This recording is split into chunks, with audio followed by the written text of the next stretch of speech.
بسم الله الرحمن الرحيم.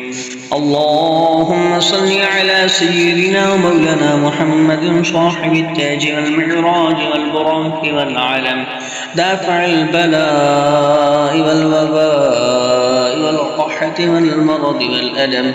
اسمه مكتوب مرفوع مشفوع منقوش في اللوح والقلم.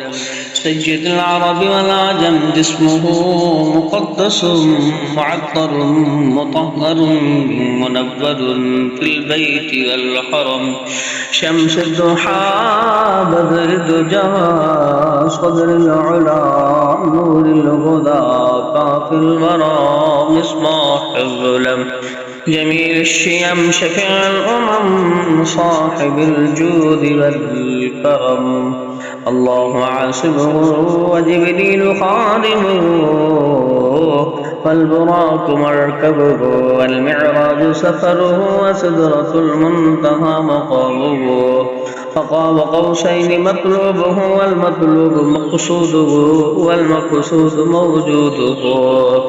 سيد المرسلين خاتم النبيين شفيع المذنبين أنيس الغريبين رحمة للعالمين راحة العاشقين مراد المشتاقين شمس العارفين سراج السالكين مصباح المقربين محب الفقراء والغرباء والمساكين سيد الثقلين نبي الحرمين إمام القبلتين وسيلتنا في الدارين صاحب قاب قوسين محبوب رب المشرقين ورب المغربين.